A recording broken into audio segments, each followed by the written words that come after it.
ఇది కేవలం సమాచారంగా మాత్రమే భావించండి. వైద్య నిపుణులను సంప్రదించండి.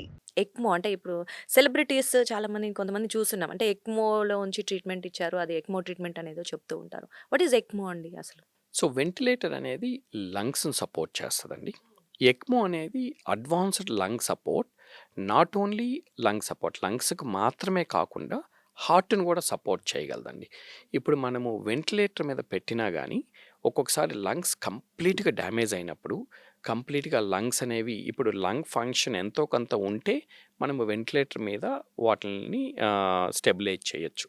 కానీ లంగ్స్ కంప్లీట్‌గా డ్యామేజ్ అయినప్పుడు మనం ఈ ఎక్మో మిషన్ పెట్టడం ద్వారా బ్లడ్ అనేది ఎక్మో మిషన్లోకి పంపించి ఎక్మో మిషన్లో ఒక ఆక్సిజనేటర్ ఉంటుంది.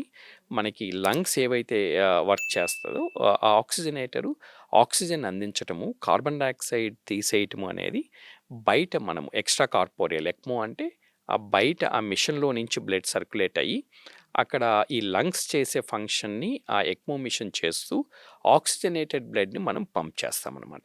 సో, కొంతమందికి హార్ట్ కూడా చాలా వీక్ ఉంటదండి. హార్ట్ కూడా వీక్ అయినప్పుడు వాళ్ళని హార్ట్ సపోర్ట్ చేయడానికి కూడా మనము ఎక్మో మిషన్ అనేది వాడతాం. యూజ్ ఎక్మో చేస్తాం. మిషన్ అనేవి 2 టైప్స్ ఉంటాయండి.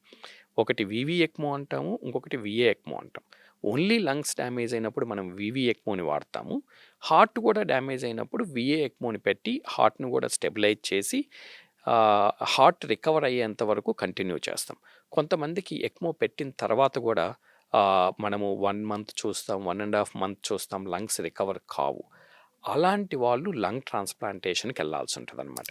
ఈ ఓకే. ఎక్మో మిషన్ అనేది బ్రిడ్జ్ లాగా కూడా వాడతామనమాట. లంగ్ ట్రాన్స్‌ప్లాంటేషన్ చేయాలంటే మనకొక ఆర్గాన్ దొరకాలి. ఆర్గాన్ దొరికేంత వరకు కూడా ఈ ఎక్మో సపోర్ట్ అనేది కంటిన్యూ చేస్తూ ఉంటామనమాట. ఈ మధ్య మాకు ఒక యంగ్ పేషెంట్ ఒకళ్ళు సడెన్‌గా హాస్పిటల్‌లో కొలాప్స్ అయితే మేము వీఏ ఎక్మో అనేది పెట్టాల్సి వచ్చింది. ఆ వీఏ ఎక్మో పెట్టిన తర్వాత హార్ట్ ఫంక్షన్ చాలా తక్కువ ఉందన్నమాట.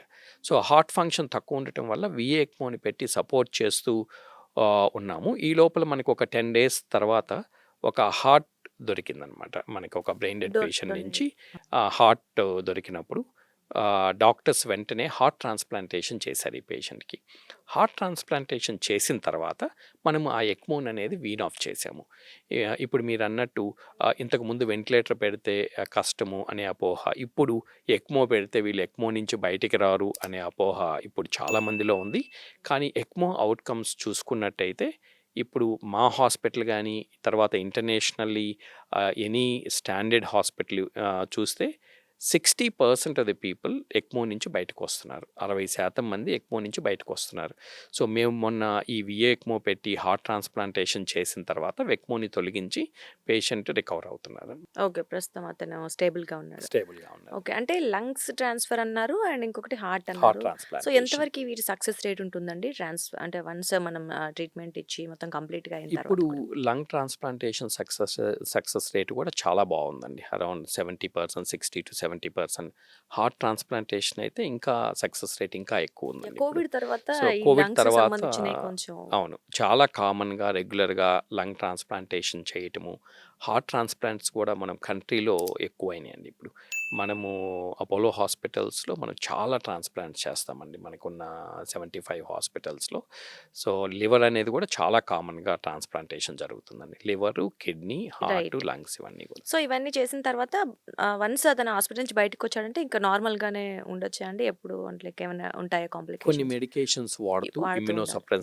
ఇమ్యునోసప్రెసెంట్స్ అనేవి వాడుకుంటూ ఆ ఇన్ఫెక్షన్స్ రాకుండా కొంచెం కేర్‌ఫుల్‌గా వాళ్ళు ఉంటారు. నార్మల్ లైఫ్ లీడ్ చేస్తారండి. ఓకే అండి. సో, అంతా నార్మల్‌గా ఉంటుంది.